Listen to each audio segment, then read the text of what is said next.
Salut à tous, Captain Mali encore pour vous. Aujourd'hui, nous sommes dans une escapade et jusqu'au début, jusqu'à partir du moment où on a commencé, l'escapade prend vraiment son sens aujourd'hui parce que d'habitude, on a toujours pris des sportifs, coachs sportifs, des gens qui sont plus ou moins dans le sport, combattants MMA.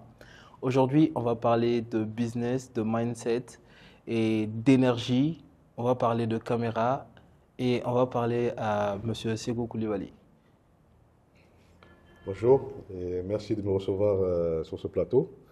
C'est vraiment un honneur et un plaisir. Ah, c'est un podcast Voilà. simple, on n'a pas la Non, prétention de plateau pour le moment.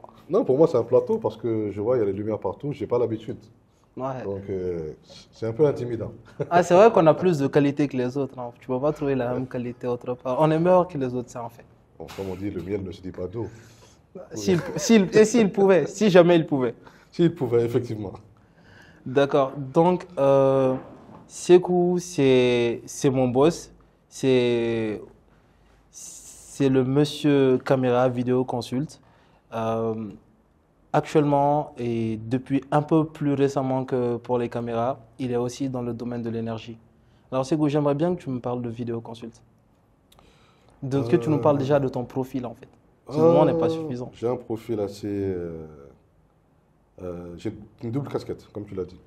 Donc d'abord, je suis revenu au Mali en 2007-2008 pour créer le bureau ouest-africain de vidéoconsulte, qui est spécialisé dans tout ce qui est caméra, contrôle d'accès, enfin tout ce qui est sécurité électronique D'accord. et tout ce qui est réseau informatique. Donc Donc sécurité réseau et sécurité physique. c'est ça. D'accord.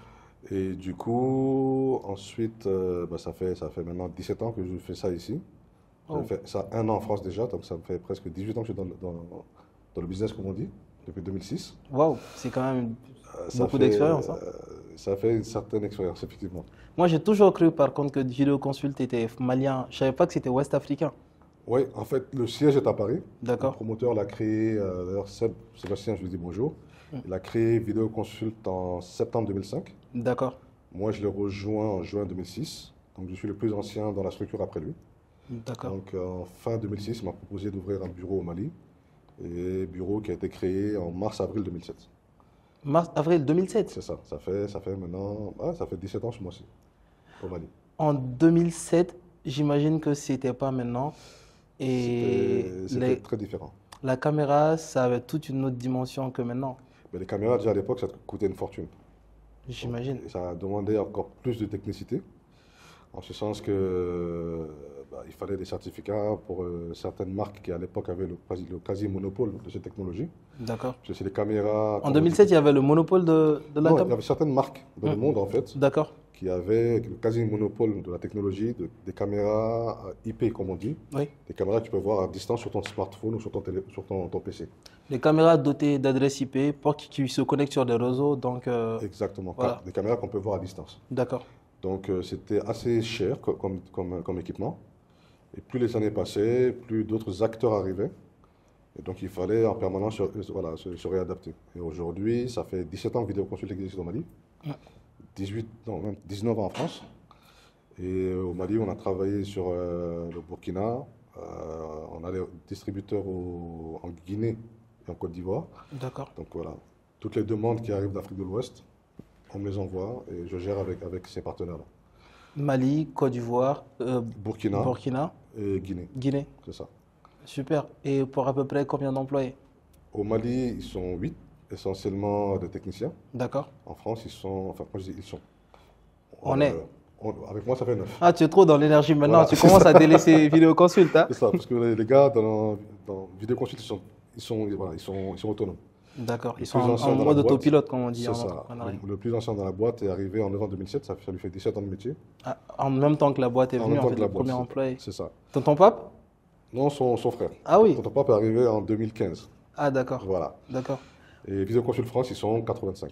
Mais quand tu m'as parlé de marque, vidéo consulte, vous avez des caméras spécifiques, vous avez votre marque, Non, non, non. En fait, au début, il y avait une marque qui s'appelait Axis, Axis. qui était suédois, qui est ensuite passé sous le giron, que je ne me trompe pas, japonais d'ailleurs, mais depuis les années 2010-11. Hum. Il y a d'autres marques qui sont arrivées, Daiwa, Ashika. Voilà, le marché a été inondé. Et aujourd'hui, tu peux trouver des caméras IP à 15 000, 20 000. Ah, il y en a partout. Il y en a partout. Il y en a partout. Donc nous, aujourd'hui, on a un partenariat avec 4-5 marques, dont Ashika dont je parle, D'accord? Axis, Sony. Et aujourd'hui, vu qu'il y a une concurrence, on va dire, vraiment déloyale, Hum. des gens qui font venir les équipements sans les dédouaner réellement, ce qu'on a trouvé, c'est que maintenant, depuis maintenant 4 ans, on fait du leasing. D'accord. Au lieu de te vendre les caméras, on te Vous les louez? voilà, on te les installe et tu payes des frais de location sur 4 ans.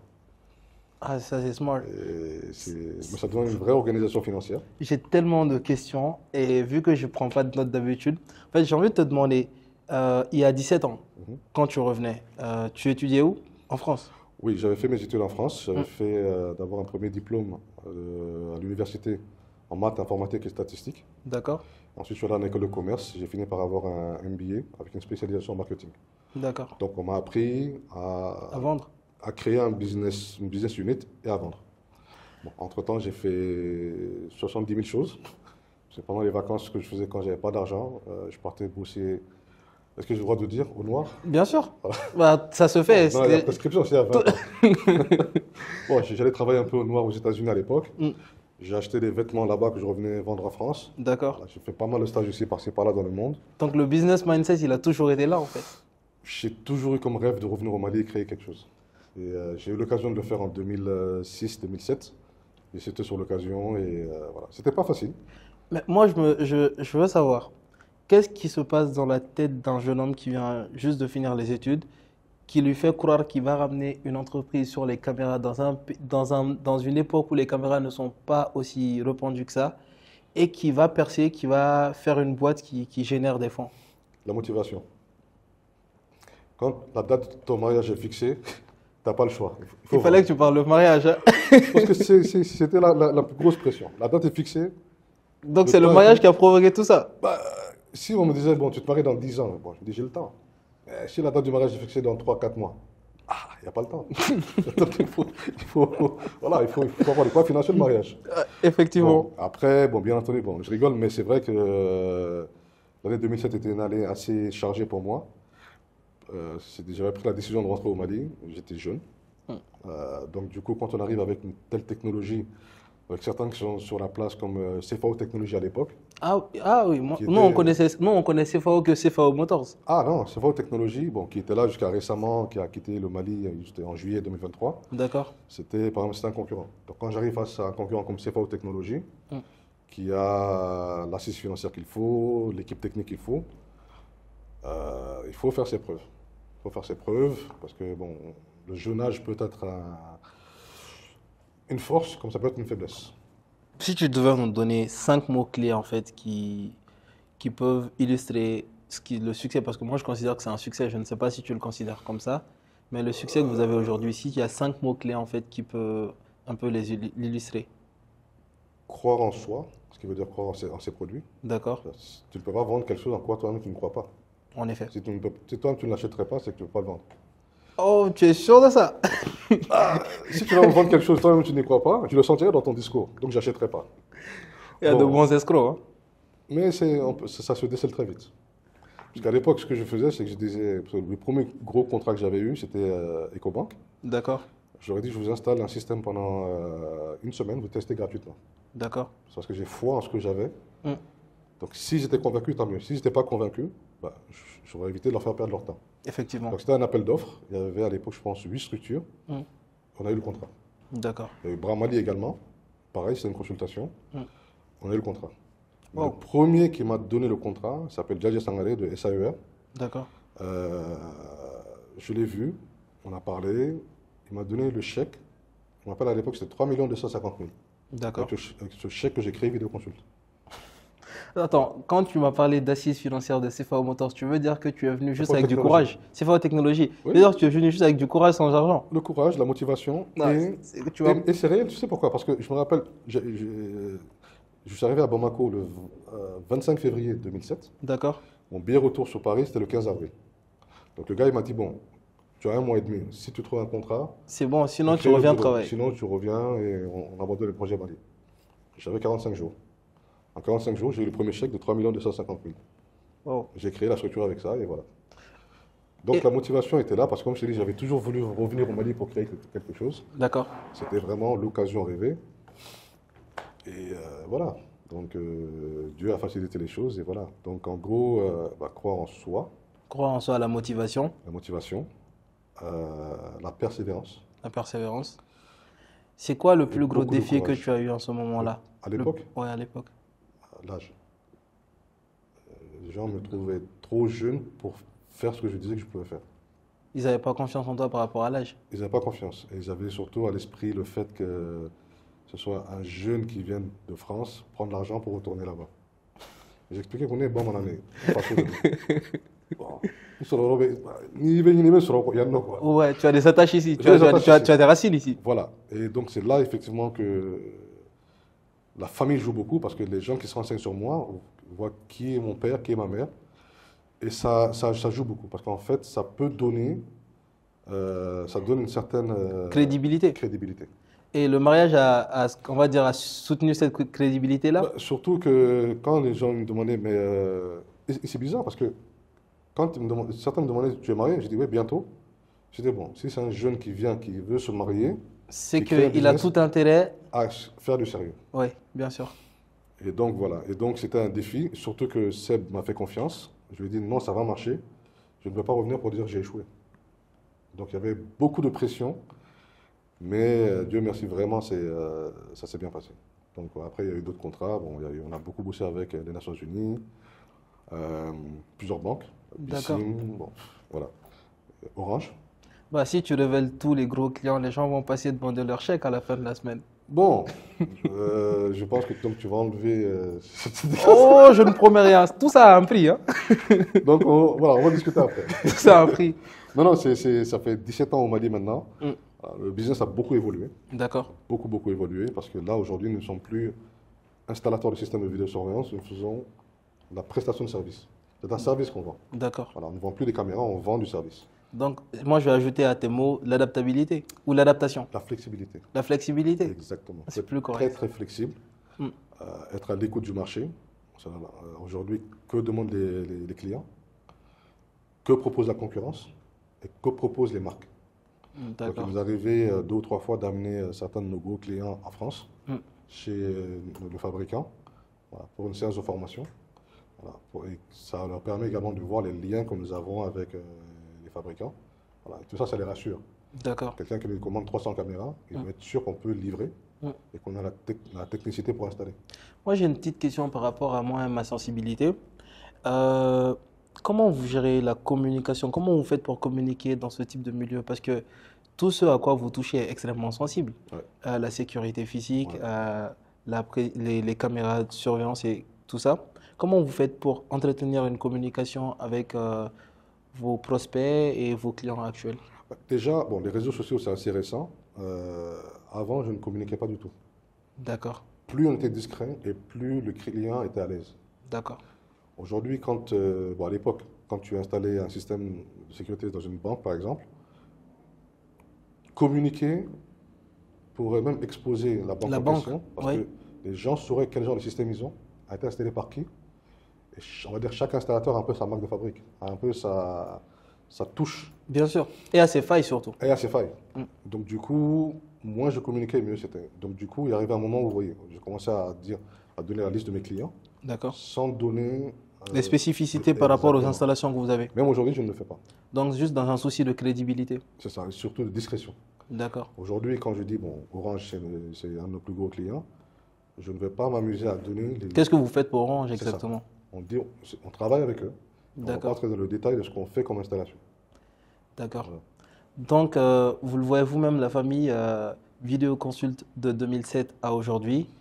Et à partir de ces dernières années, on va dire ces 2 dernières années, en fait, on connaît beaucoup de changements par rapport à la disponibilité de l'énergie, de l'électricité. Ouais, ouais. Est-ce que ça impacte les affaires de Vidéoconsult? Oui et non. Non, parce que, en général, les structures pour lesquelles on fait les installations sont toujours des groupes électrogènes. D'accord, Donc, on va arriver à ce volet tout à l'heure par rapport à l'énergie qui est ma deuxième casquette. d'accord, Donc, ils n'ont pas de problème de fourniture d'énergie. d'accord, Maintenant, pour certains particuliers, il leur arrive, quand ils n'ont pas de groupe électrogène et qu'il y a des coupures, Ils n'ont plus accès à leurs images parce que leur boîtier Internet n'a pas d'électricité. D'accord, Donc oui, pour un certain type de clientèle, ça leur pose problème. d'accord, Mais pour certaines grosses structures qui ont la fourniture adéquate, il n'y a pas de problème. d'accord. Voilà. Et j'imagine que vous ne vous aventurez pas dans la proposition de matériel ou de device qui peut pallier à ça, notamment des powerbanks ou des systèmes alternatifs. Bah, c'est ce qui nous amène à ma deuxième casquette qui est l'énergie, la structure Afrilight, qui est la structure dédiée à l'énergie, D'accord, qui existe depuis fin 2017, d'accord, que j'ai créé avec mon frère Ousmane, qui lui est issu du secteur minier. Et donc voilà, on a créé cette structure. Au début, on faisait du conseil. Voilà. d'accord, Les structures qui voulaient de l'énergie solaire surtout, d'accord, on faisait du conseil, on les accompagnait. Et du coup, on s'est dit, mais pourquoi ne pas développer nos propres projets? Donc au moment où je parle, nous avons deux gros projets avec EDM pour d'accord. installer deux grosses centrales. Bon, je ne vais pas citer les noms parce que c'est encore dans le circuit, Mm. mais ces deux grosses centrales, nous sommes censés installer, vendre l'énergie à EDM qui maintenant mettra ça à disposition de la population. Donc c'est de l'énergie solaire, D'accord. une énergie propre, à un coût assez avantageux pour EDM. Et ça va pallier aujourd'hui au manque de carburant, bon, qui est un peu partout dans le monde, voilà, pas uniquement au Mali. Mais voilà, ce sera une énergie propre et voilà, accessible toute la journée. Ça veut dire qu'on pourra enregistrer désormais ce podcast sans être obligé d'utiliser notre groupe électrogène. Ah bien sûr, on vous mettra des panneaux avec un peu de batterie pour le stockage. Ah, donc, on est en train de parler d'un sponsoring là? Ah, Écoutez, se donc discute, ça se discute. Afrilight est en train de nous sponsoriser en direct devant vous. C'est grâce à vous, l'audience. Donc ça, c'était un guet-apens. Tu l'as dit tout seul. Non, non, oui, pourquoi pas, on pourra en discuter. C'est qu'aujourd'hui, Afrilight, aujourd'hui, nous sommes beaucoup dans les énergies renouvelables, notamment l'énergie solaire. Mm. Nous avons eu à faire une étude pour un gros client pour de l'éolien. D'accord. Et comme je l'ai dit, nous avons deux gros projets avec EDM pour les centrales solaires. Mm. Nous installons également pour des bâtiments administratifs ou des usines, voilà, pour, comme on dit, décarboner D'accord. l'énergie. Aujourd'hui, quand tu mets ton groupe électrogène, ça fait du bruit, ça consomme du gasoil. Mm. Il faut l'entretenir, il faut changer les filtres, l'huile. C'est vrai. Quand on met une installation solaire avec des batteries, Il faut aussi de la maintenance. il faut de la maintenance. Donc, quand on installe, on fait l'entretien derrière. Voilà. Donc, quand on installe, c'est pareil, c'est un service qu'on donne. Mm. Et en fonction de la taille de l'installation, on peut aussi également faire du leasing. D'accord. Donc, nous avons des partenaires avec qui nous discutons. Nous installons, ils payent un leasing sur 5 ou 10 ans. Voilà, des mensualités, avec la garantie qui va avec. Et du coup, pour la deuxième casquette, j'ai fini également un deuxième master sur le management des énergies renouvelables. C'est là où je voulais en venir. Parce que la première fois que nous parlons d'énergie, je pense que c'était il y a 2 ans ou il y a Ouais. une année, j'étais dans ton bureau et tu étais en train de prendre des cours de master. C'est ça, Tu m'as dit que c'était sur l'énergie c'est ça, et on en a brièvement discuté, mais c'est pas ça. en longueur. Bah, c'est ça, c'était un master que j'ai commencé en janvier 2022, Oui, sur 18 mois. C'est à l'ESCP, c'est une école de commerce en France, mais qui a son bureau à Londres, d'accord. qui a duré 1 an et demi. Et on avait 18 matières, 18 matières spécifiquement sur les énergies. D'accord. Donc, en plus d'être, on va dire, rompu dans le management, dans le business, tu as aussi grosse tête. C'est à plusieurs. Tu as combien de diplômes là? Ça te fait combien de diplômes? Je sais pas. Parce que, en fait, bon, ce diplôme, je l'ai reçu, la cérémonie c'était à Londres en septembre. J'ai eu le diplôme, c'était une vraie fierté, parce que c'était un challenge. Parce que j'avais quitté les bancs il y avait 16 ans. Je Voilà, suis ce qu'on a désolé fait. de t'interrompre. Je veux savoir en fait. Tu es passé de l'envie de faire ce business-là dans l'énergie pour faire le diplôme, ou tu as toujours voulu faire ça et le diplôme te manquait? Non, c'est. Déjà en 2004, j'avais fait un stage en Afrique du Sud dans une multinationale américaine qui bossait beaucoup dans le domaine de l'énergie. D'accord. Donc depuis là, j'avais déjà aimé Tu avais des le domaine. sensibilités. Voilà, Ah, ok. j'avais aimé ça. Ok. Bon, après, je suis tombé dans l'informatique vraiment par hasard. Et après, quand on a créé Afrilight en 2017, voilà, on faisait du conseil D'accord. par rapport à nos visions, nos connaissances du business. Et après, je me suis dit, mais j'ai beaucoup de connaissances qui arrivent comme ça. Voilà, j'apprends sur le tas. Tu veux organiser. Exactement. Donc, avoir voilà, des compétences aussi académiques. Mm. C'est là que j'ai vu voilà, le SCP dont je parlais qui avait un excellent diplôme sur ça. Mm. Et du coup, voilà, ces connaissances théoriques sont venues s'additionner à la connaissance pratique que j'avais. Donc, j'ai fait un peu à l'envers. Ah ouais. Voilà. Donc, Mais qu'est-ce que tu as à dire, par exemple, on va dire, c'est à la croyance qui devient de plus en plus populaire. Pas besoin de diplôme pour entreprendre, pas besoin de diplôme pour faire ceci, cela. Cette culture-là qui se crée un peu, qu'est-ce que tu as à dire par rapport à ça? certains vont me taper sur les doigts, mais ce serait vrai. Tu penses qu'on n'a pas forcément... Aujourd'hui, entreprendre, c'est plus une manière de penser, une manière d'agir. D'accord. Aujourd'hui, comme je t'ai dit, moi, à l'époque, bon, des fois, quand j'avais pas d'argent, Mm. j'allais acheter des vêtements. À l'époque, c'était à New York, pour les revendre en France. Mm. C'était un business classique, tout le monde peut le faire, mais il y avait un certain risque. Ouais. 3, 4, 5 expériences Pour comme ça. avoir fait la même chose une fois, j'ai perdu tous mes colis dans un avion. Voilà. Et donc, tu as appris maintenant, la prochaine fois, comment faire pour sécuriser tes colis. Justement, non, parce que j'ai dû arrêter parce que je ne sais pas comment sécuriser mes colis. Bon, à l'époque, on ne se connaissait pas. On aurait pu échanger. C'est vrai. Mais aujourd'hui, bon, je ne sais pas si les auditeurs le savent, mais toi, tu es ingénieur en télécommunication. En effet. Mais ils ne le savaient pas. Bon, maintenant, ils le savent. Tu es aujourd'hui dans la production audiovisuelle. Oui, Tu es entrepreneur dans ce secteur, en effet. mais ça n'a rien à voir avec ton diplôme. Absolument rien. Absolument rien. Donc, pour faire ce que tu as fait aujourd'hui, c'est plus l'amour de la chose, Oui, en le effet. courage que tu as pris, ce qu'on te disait, ah, ça va pas marcher, tu as passé tous ces défis En effet. pour aujourd'hui être dans voilà, ce studio équipé. Mm. Déjà, je te félicite d'ailleurs pour ça. Ouais, on est les meilleurs. Voilà, parce qu'aujourd'hui, un ingénieur n'est pas ingénieur en télécommunication qui veut. Donc, tu as ce diplôme-là, mais tu as fait tout autre chose. C'est vrai. Donc, c'est un exemple pour dire que tu peux être entrepreneur, chef d'entreprise, sans avoir de diplôme. Mm. Mais il y a certains secteurs quand même, il faut quand même avoir le background universitaire. Mm. Parce qu'aujourd'hui, si tu veux créer un laboratoire pharmaceutique, Tu ne peux pas, c'est pas la passion qui va t'aider. exactement, Il y a des réglementations, il y a des diplômes à avoir qui Et- sont obligatoires. exactement. Oui, Donc, pour ce genre de cas spécifique, oui. Où tu veux créer une clinique, à la base, il faut que tu sois médecin. en effet. Voilà. Mais en règle générale, je dis que pour être entrepreneur, c'est vraiment, tout est voilà, dans la mentalité. D'accord. Parce que tu peux également avoir des diplômes d'école de commerce, les meilleures écoles, mais créer un business, ça ne va pas marcher. Au 10e peut-être business, ça va marcher, Mm. mais ce n'est pas forcément les diplômes qui vont faire que ça va marcher. C'est vrai. Moi, je suis tout à fait d'accord aussi.